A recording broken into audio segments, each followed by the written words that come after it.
이상심리학 제6장 강박 및 관련 장애 강의를 시작하겠습니다. 강박 및 관력장애 목차를 살펴보겠습니다. 강박장애, 신체 변형장애, 수집광, 발모광, 피부 벗기기 장애가 있습니다. 강박은 무엇에 눌리거나 쫓겨 심하게 압박을 느끼거나 어떤 생각이나 감정에 끊임없이 사로잡힌다는 뜻입니다. DSM-5에서는 강박적인 사고와 집착, 반복적인 행동을 특징으로 하는 강박 및 관련 장애를 새로운 장애 범주로 제시하고 있습니다.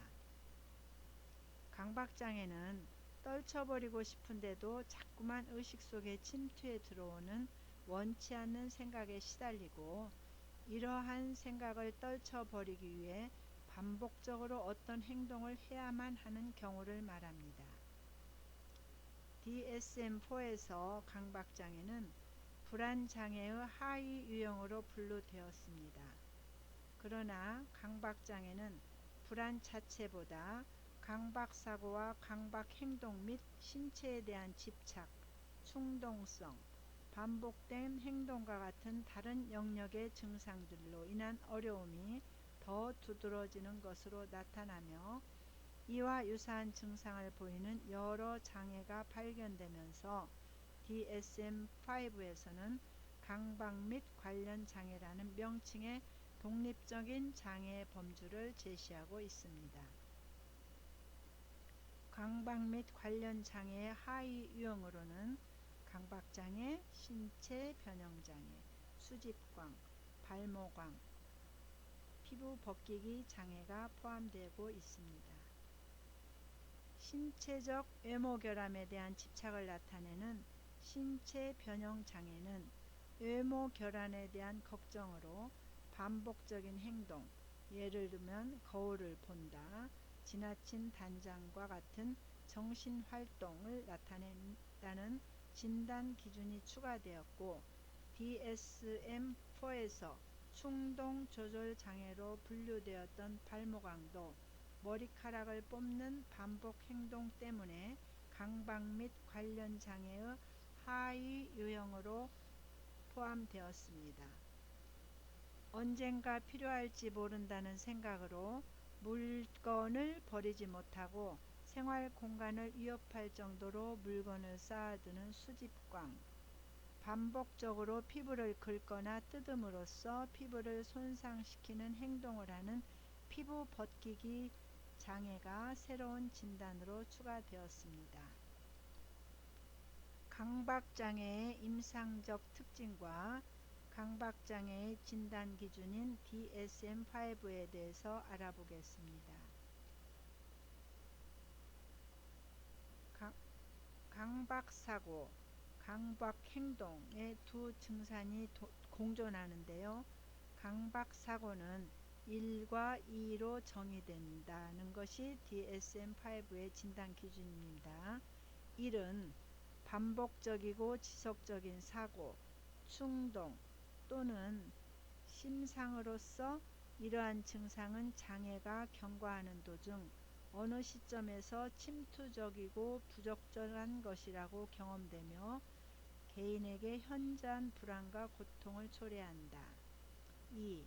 개인은 이러한 사고, 충동, 심상을 무시하고 억압하려 하거나 다른 생각이나 행동, 즉 강박 행동의 수행을 통해서 이를 중화시키려고 노력한다.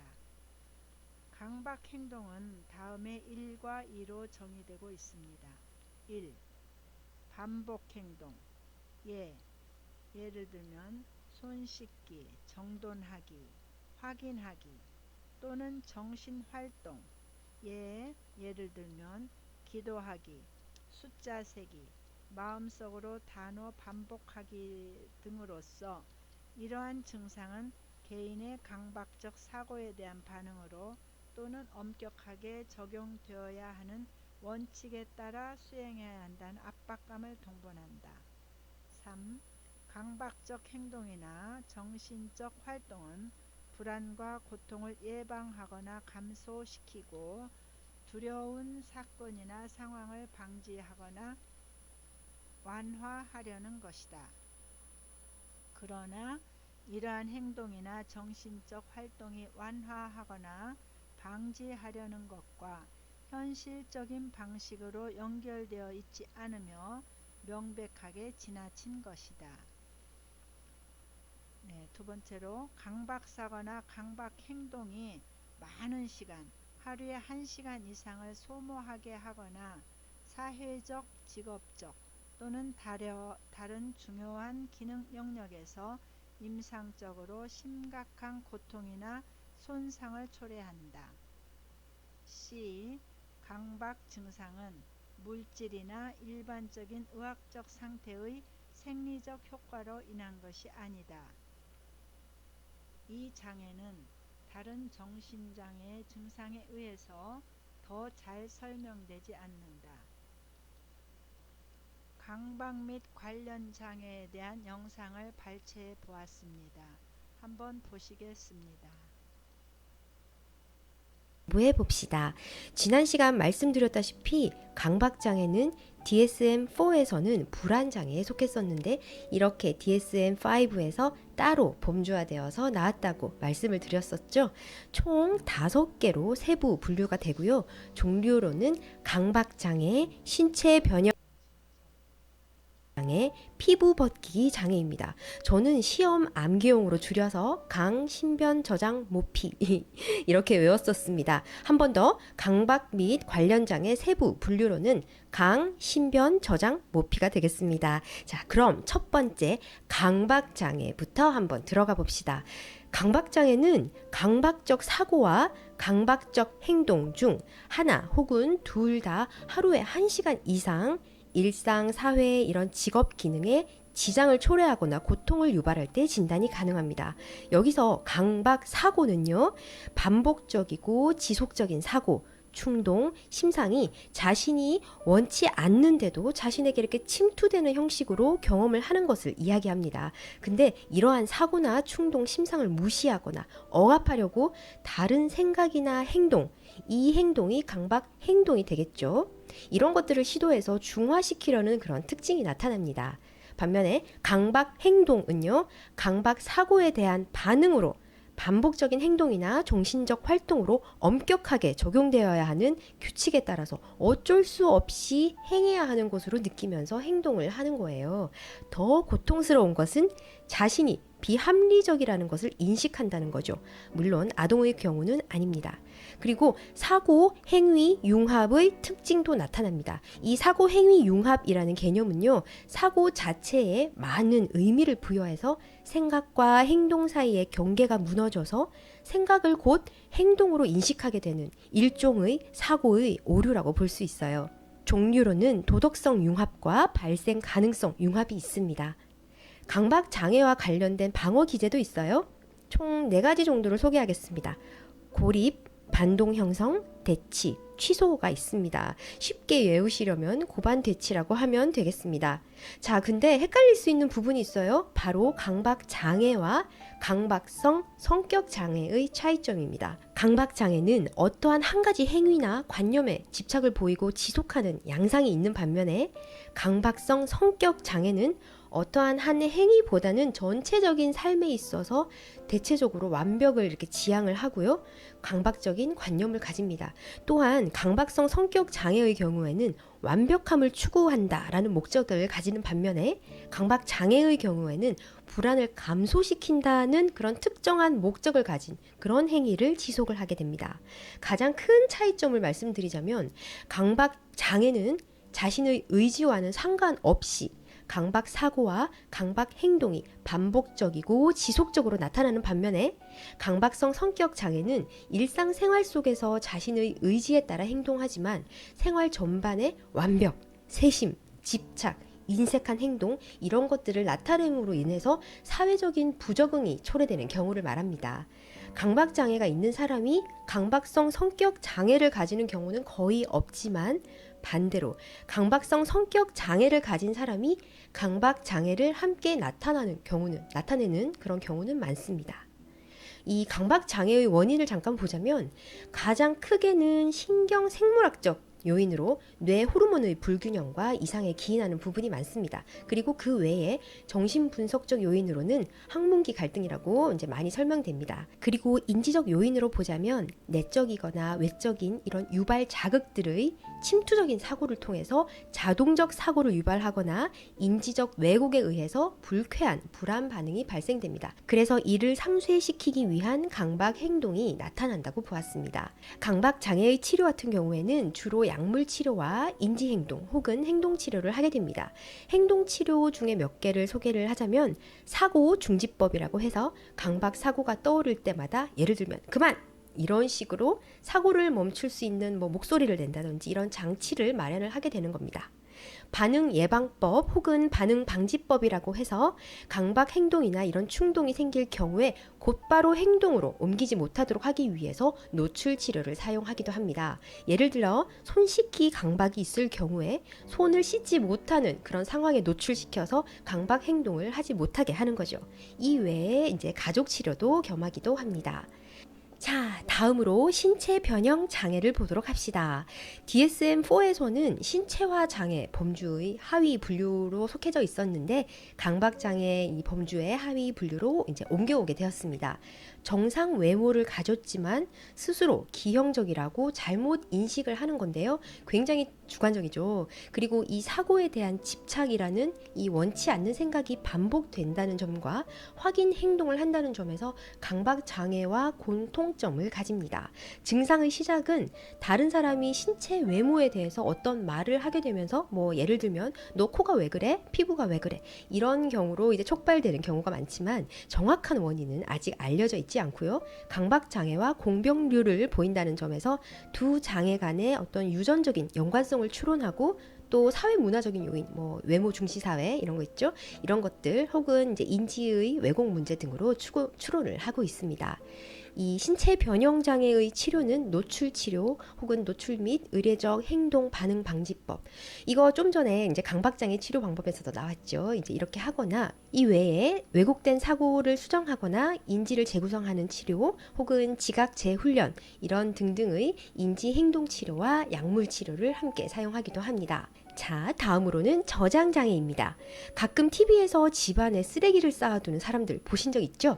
이렇게 강박적 저장 그리고 강박적 수집을 하고 이 문제에 대해서 스스로 인식하지 못합니다.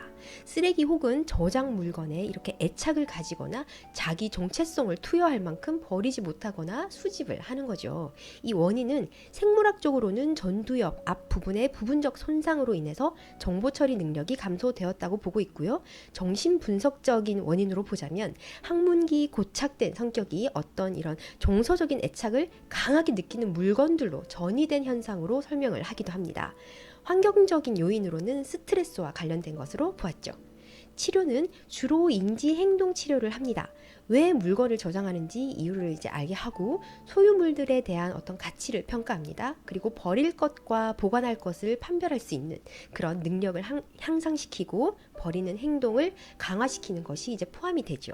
그리고 가족이나 주변 사람들에게 사랑과 인정을 받지 못한 반작용으로 물건에 대한 과도한 애착 전이가 온 결과인 경우도 많기 때문에 인간관계에서 사랑을 받고 있다는 느낌을 갖도록 하면 증상이 크게 감소됩니다만 심각할 경우에는 약물 치료를 병행하게 됩니다. 자, 다음은 모발 뽑기 장애입니다.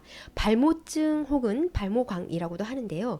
모발을 뽑음과 동시에 일시적인 안도를 느끼지만 이 안도는 방금 한 행동의 결과물을 숨겨야 한다는 그런 불안이 동반이 됩니다. 이 원인으로서는 생물학적인 원인으로 보자면 두피 질환으로 인해서 습관적으로 긁다가 이제 뽑기로 이어지는 경우도 있고요.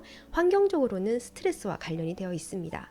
심리적인 요인으로는 자신의 부정적인 감정이나 정서적 불안전성에 대한 보상적인 강화로 나타나는 경우가 가장 흔하다고 보고 있습니다. 그러니까 정서적인 결핍을 채우려는 행위라는 거죠. 모발 뽑기 장애의 치료는 원인과 증상의 정도에 따라서 약물 치료를 하거나 심리 치료를 병행하기도 합니다. 자, 마지막으로 피부 벗기기 장애입니다. 찰과증이라고도 하는데요. 평균 하루에 1시간 이상은 피부를 벗겨내려는 충동에 굉장히 저항을 하고요. 벗겨내는 것을 생각을 하고 또 피부를 벗겨내는 행동을 하면서 보내게 됩니다. 손톱을 사용하거나 핀이나 핀셋 등의 도구를 사용하기도 하는데요. 그 결과 상처가 생기고 흔적이 남는데 이때 죄책감과 수치심이 이제 수반이 된다는 거죠. 피부 벗기기를 통해서 일시적인 안도를 느끼긴 하지만 곧 이어서 이런 심리적인 고통이 초래되고 자해를 하는 행동이 나타나기도 합니다. 사춘기 전후에 여드름이 이렇게 생기면서 시작되는 경우가 가장 많다고 알려져 있습니다. 좀 전에 이 모발 뽑기 장애와 피부 벗기기 장애는 인지행동적인 입장에서는 스트레스에 대처하기 위한 독특한 양식으로 해석하는 경우가 많습니다. 이 피부 벗기기 장애의 원인은 굉장히 다양한 정서적인 요인으로 보게 됩니다. 불안이나 이런 스트레스 대처 방식으로 이제 나타나거나 혹은 아동기에 미해결된 정서적 문제에 대한 억압된 분노가 표현된 것으로도 봅니다. 강박 장애를 가진 가족에서 더 흔히 나타난다고 보고되고 있습니다. 치료의 경우는 약물 치료와 심리 치료를 이제 하게 되는데요. 상황 일지를 적음으로써 자기 관찰을 통해 증상이 나타나는 이런 횟수를 기록을 하고 그래서 스스로 자각을 하게 해서 점점 줄일 수 있게 하거나 습관 반전 훈련이라고 해서 피부 벗기기 충동이 일어날 때 대체할 수 있는 다른 행동을 학습하도록 합니다. 또 다른 방법으로는 자극 통제법이라고 해서 예를 들어서 거울 속에 비친 내 피부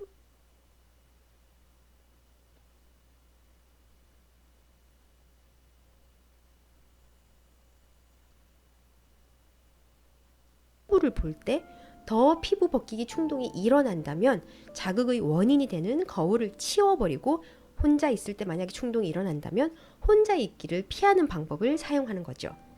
자, 오늘은 강박 및 관련 장애에 대해서 알아보았습니다. 네, 영상 잘 참고하시기 바랍니다. 이런 특이한 행동들이 강박장애 증상의 예입니다. 또 다른 예로는 하루에 몇 차례씩 한 번에 500번 이상 손을 씻지 않으면 안심이 되지 않아서 피부가 벗겨질 때까지 손을 씻는다거나 계속적으로 확인하기, 숫자 세기 등이 있습니다. 이렇듯 강박장애는 스스로에게도 매우 괴로우며 다른 사람들에게도 이상하게 보이는 행동을 하게 됩니다. 그러나 다양한 모습으로 나타나는 기이한 행동들은 모두 어떤 것을 두려워하여 회피하고자 하는 의도와 관련이 있다는 점에서 공통점이 있습니다. 이들이 싸우는 대상은 불안장애와는 약간 다릅니다.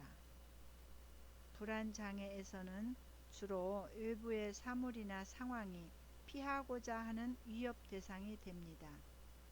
그러나 강박장애에서는 싸우는 적이 내부에 있습니다. 이들은 머릿속으로 자꾸 침범해 들어오는 원치 않는 위험한 생각, 충동, 심상을 대상으로 저항하고 회피하는 데 처절한 싸움을 하는 사람들입니다. 이렇게 개인이 저항하고 제거하고 싶어 하지만 지속적으로 침범해 들어오는 불합리한 사고나 충동, 심상을 강박사고라고 합니다. 이런 강박사고가 일어나지 않도록 통제하는 것이 어렵거나 이로 인한 고통이 크기 때문에 이들은 나름대로의 특이한 비법과 의식을 만들어내어 통제를 시도하게 됩니다. 그 결과 많은 종류의 기이한 행동 특징이 나타나게 됩니다. 예를 들면 원치 않는 성적인 생각이 자꾸 들 때마다 100가지 3의 배수를 세어나가는 행동이나 만진 물건을 통해 바이러스에 감염됐을 것이라는 공포증 때문에 피가 나도록 알코올로 손을 씻는 행동입니다. 이렇게 강박사고들을 억압하기 위해 혹은 강박사고와 관련된 어떤 위험한 사태를 예방하기 위해 고안된 행동들을 강박 행동이라고 합니다. 보통 강박 사고는 개인에게 심한 불안과 고통을 일으키지만 강박 행동이 수행되면서 불안은 감소되고 개인은 일시적으로 안도감을 경험합니다. 그러나 강박 행동을 수행하지 않으면 불안은 증가합니다. 강박 사고 중에서 가장 자주 등장하는 내용은 오염에 대한 생각, 공격적 충동, 성에 관한 것, 신체적 걱정, 대칭을 이루려는 욕구, 종교에 관한 것 등이 있습니다. 자신의 아이를 해치려는 충동이나 예배 시간에 욕설을 퍼붓고 싶은 충동 등이 공격적 충동의 예입니다. 대칭을 이루려는 욕구는 물건을 특정한 순서나 정확한 위치에 놓으려는 욕구 등을 말합니다. 강박 사고는 자아 이질적인 것으로서 환자 스스로에게 이질적이고 부적절하게 생각된다는 면에서 망상과는 다릅니다.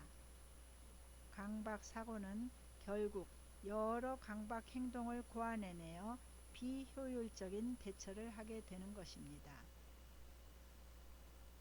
많은 강박장애 환자가 갖는 대표적인 강박 행동은 정돈하기, 씻기, 확인하기 등의 의식이 있습니다.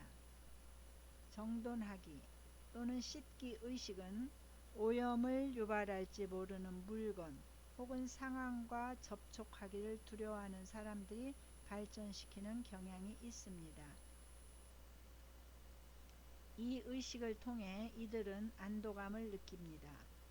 확인하기 의식의 경우 의심과 관련된 강박관념, 예를 들면 가스불을 껐는지 계속 의심이 들어 강박적으로 확인하려는 행동과 연관되어 나타나는 경향이 있습니다. 이들이 의심하는 것은 종종 어떤 위험한 결과, 즉 나쁜 사건이나 재앙이 일어나는 두려움과 관련되어 있기 때문에 이런 사태를 막으려는 의도로 강박 행동을 하는 경향이 있습니다. 예를 들면 세 걸음 후에는 반드시 뒤를 돌아보아야 하는 강박 행동을 가진 한 사람은 자신이 그렇게 하지 않으면 가족에게 재앙이 일어날지 모른다는 강박관념으로 매우 불안해집니다. 강박행동은 이의 예처럼 강박관념에 대해 전혀 논리적으로 상관없는 방식으로 이루어지기도 합니다. 이 외에도 숫자 세기, 기도하기, 특정 낱말을 특정한 방식으로 배열하기 같은 정신적 의식 활동도 강박 행동으로 종종 나타납니다. 이렇듯이 강박 사고와 행동은 일상생활뿐만 아니라 직업적, 사회적 기능을 포함한 삶의 전반적인 기능에 크게 장애를 일으킬 수 있습니다.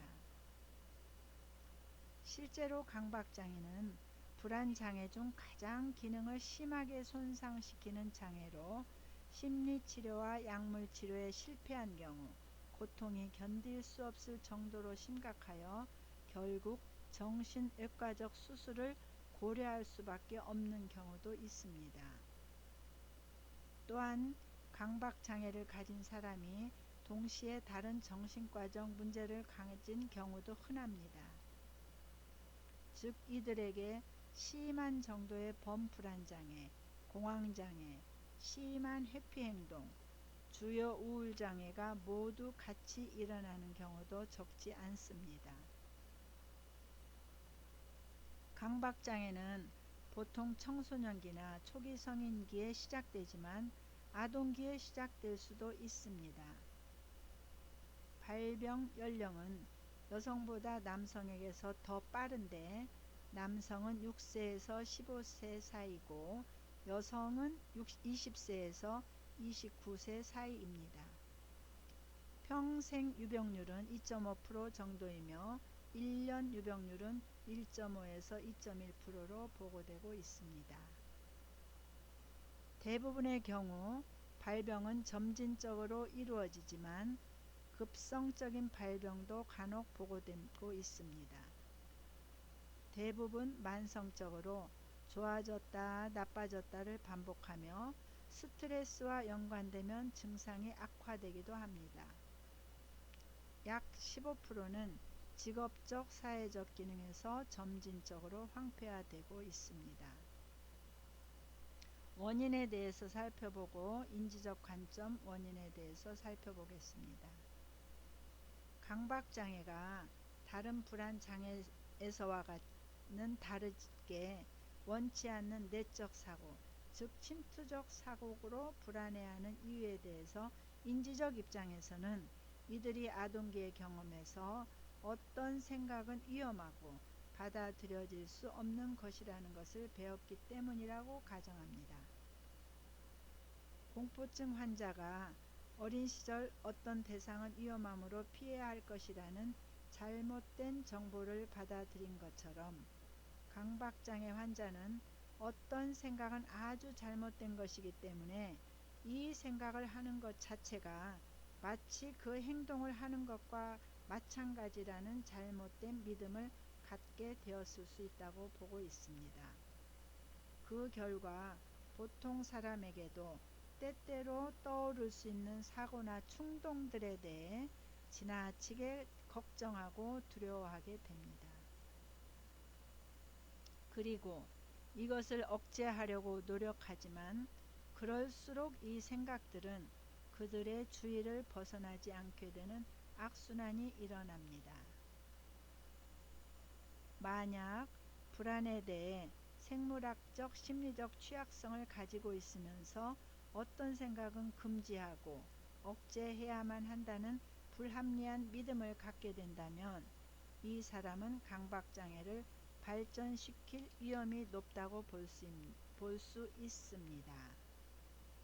최근에 몇몇 연구는 이 가정을 지지하는 결과를 나타내고 있습니다.